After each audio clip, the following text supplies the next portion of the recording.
आप कौन है देवी? मालिनी, यक्षिणी हूं मैं। क्या चाहिए आपको?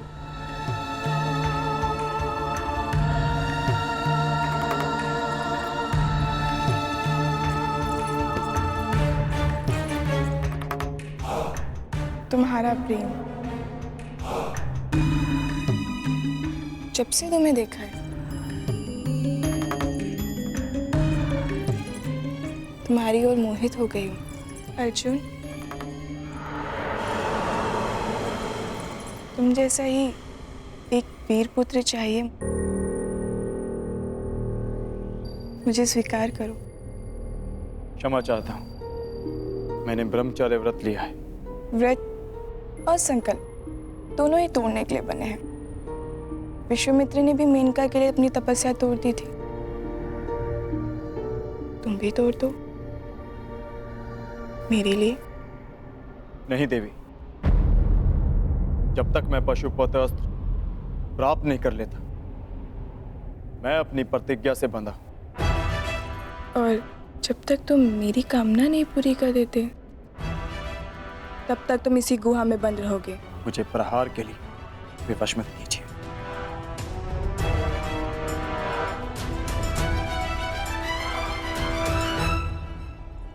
प्रयास करो। स्त्री पर अस्त्र उठाना क्षत्रिय धर्म नहीं, परंतु जो स्त्री काम वेश में आकर पुरुष का धर्म भंग करना चाहे, जिसे मर्यादा का ज्ञान ना हो, जो अपनी ही काम पूर्ति के लिए अपनी शक्तियों का दुरुपयोग करे, उसे राक्षसी माना गया। और एक राक्षसी पर अस्त्र उठाना क्षत्रिय धर्म है। सावधान!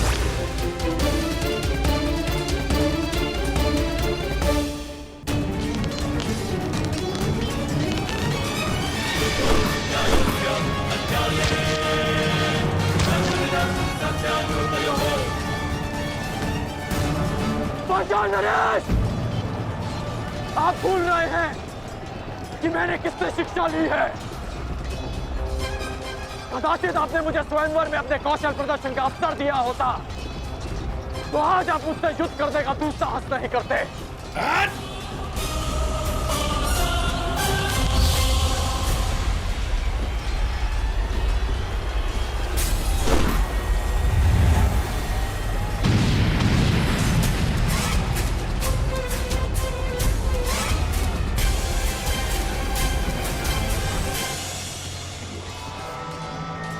सुनीर में और बाण शेष हैं या समाप्त हो गए पांचाल नरेश?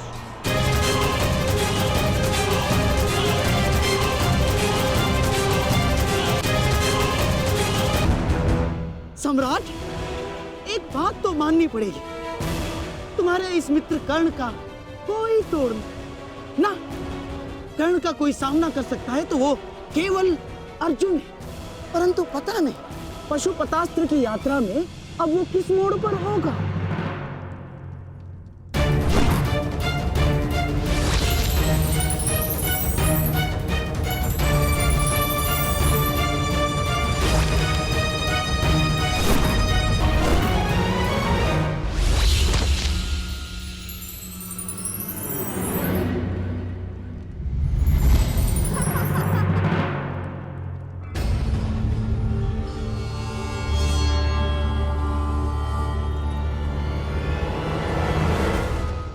बड़े भोले हो तुम कौनते।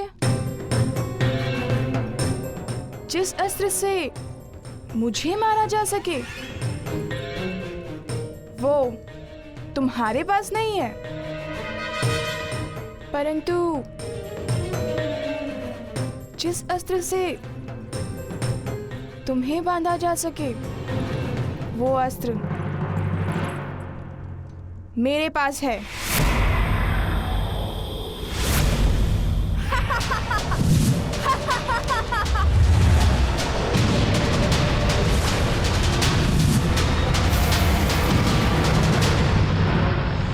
साधारण नारी नहीं हूं मैं, यक्षिणी हूं, वरदान प्राप्त यक्षिणी।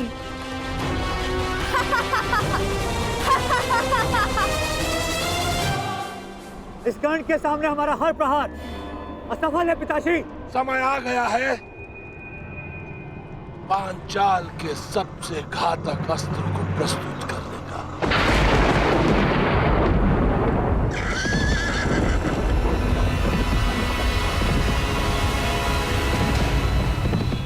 अब भी समय है पांचाल नरेश, हस्तिनापुर की अधीनता स्वीकार कर लो। जिसकी पुत्री द्रौपदी ने इतना सब कुछ सहने के पश्चात भी दासी बनना स्वीकार नहीं किया, तो फिर उसका पिता द्रौपद दास बनना कैसे स्वीकार कर सकता है? पांचाल नरेश द्रुपद का सर कट सकता है परंतु झुक नहीं सकता।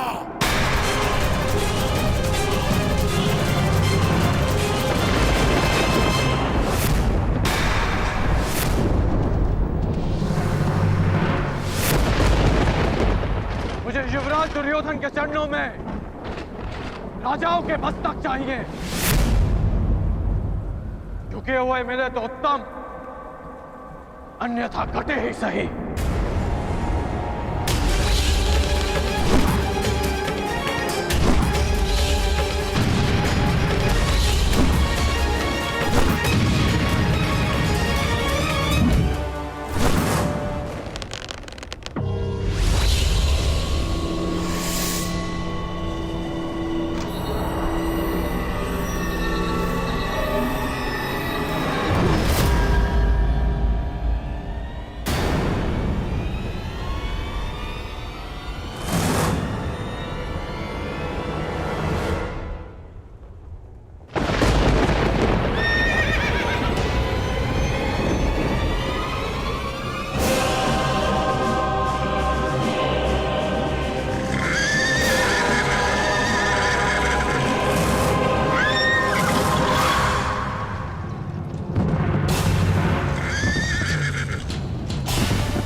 कैसा अंधकार है,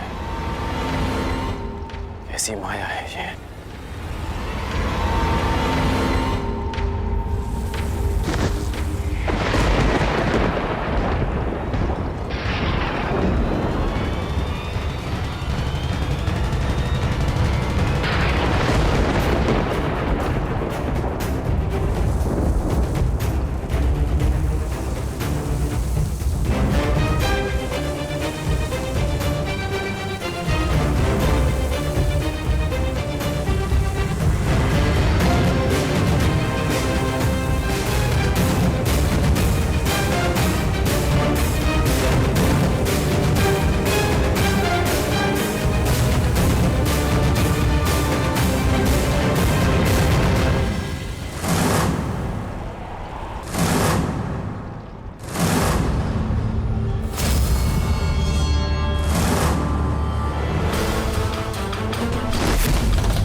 क्या हुआ अंगराज? क्या हुआ? अब करो प्रहार। प्रहार करो अंगराज, प्रहार करो। कौन है ये?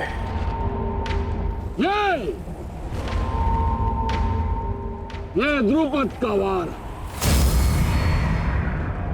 पांचाल का प्रहार है। चलो करो। बच सकते हो तो बचो।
स्त्री है।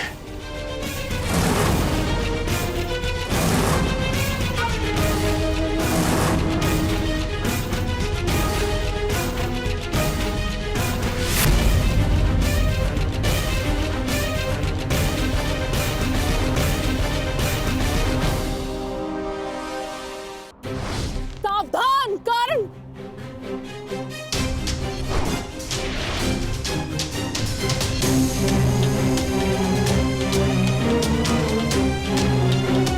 क्या हुआ अंगराज? भयभीत हो? युद्ध करो। एक स्त्री पर अस्त्र उठाना किसी भी योद्धा के धर्म के विरुद्ध है।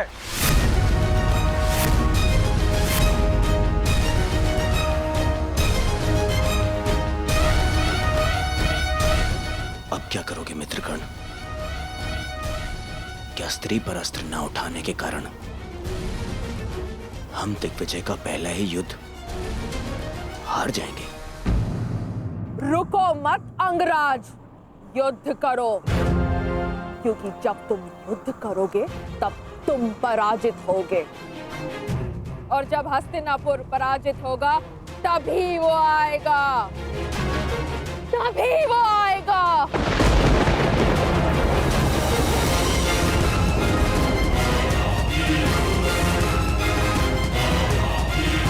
ये किसके आने की बात कर रही है? तुम सबको बंदी बनना होगा, तभी वो आएगा, तभी मेरे जन्मों का प्रतिशोध पूर्ण होगा। मामा जी, ये किसकी बात कर रही है? किसे लाना चाहती है वो यहाँ पे? मेरा प्रतिशोध पूर्ण करने के लिए उसे आना ही होगा।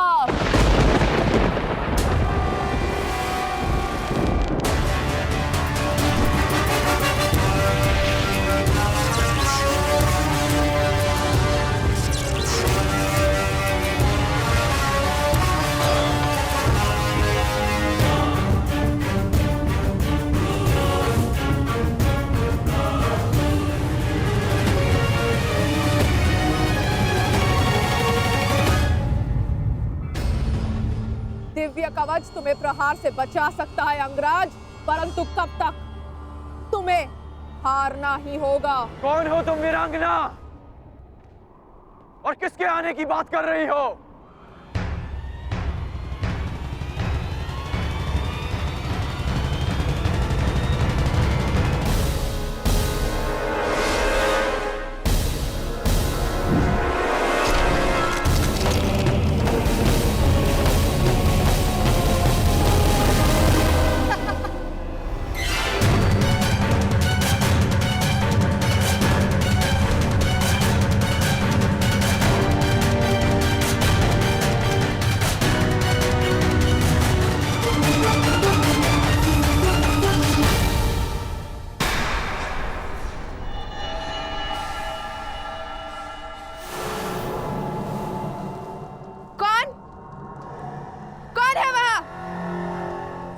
किसने मेरे प्रहार को रोका है?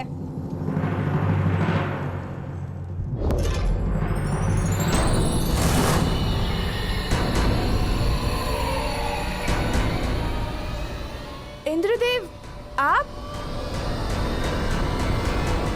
पर आपसे तो मेरा कोई बैर नहीं। मेरे पुत्र से बैर कर कर तुमने मुझे अपना बैरी बना लिया।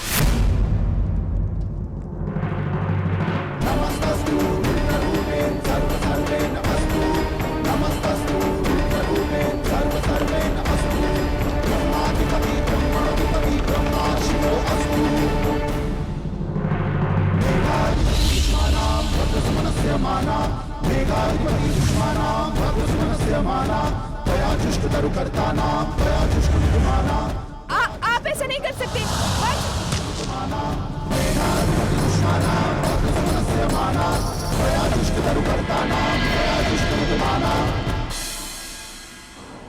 बताओ कौन हो तुम? अपना परिचय दो। अंगराज, यह शिखंडनी है, शिखंडनी।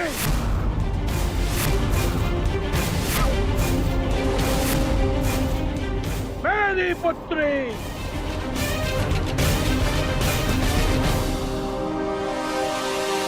युद्ध करो अंगराज, क्योंकि पांचाल में वीरों का परिचय उसके युद्ध कौशल से होता है, उसके पुरुष या स्त्री होने से नहीं।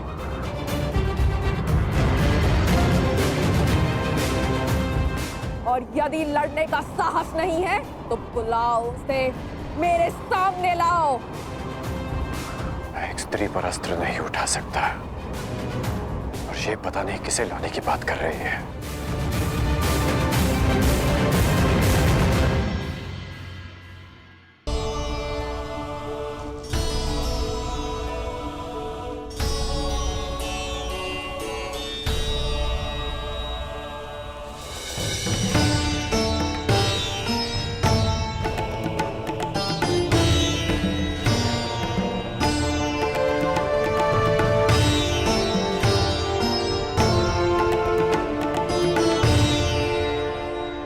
ये परिश्रम का समय है पुत्र अर्जुन।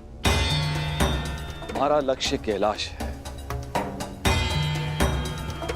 जाओ, कैलाश का मार्ग उस ओर है। जाओ अर्जुन, कैलाश की ओर प्रस्थान करो। विजयी भाव, यशस्वी भाव, सफल भाव।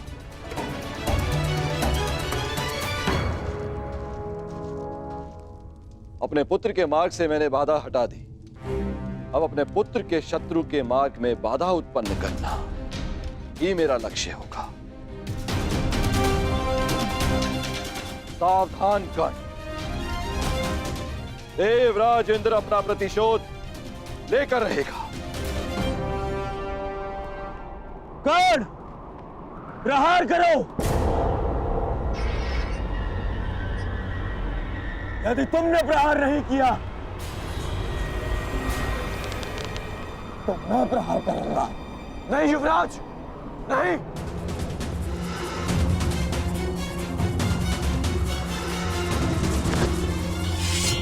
यदि तुम प्रहार नहीं करोगे तो मैं करूंगी।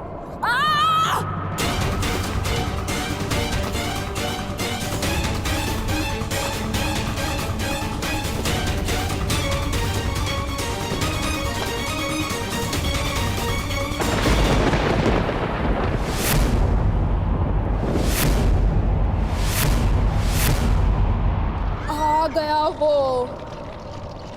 आज मेरे जन्मों का प्रतिशोध पूर्ण होगा।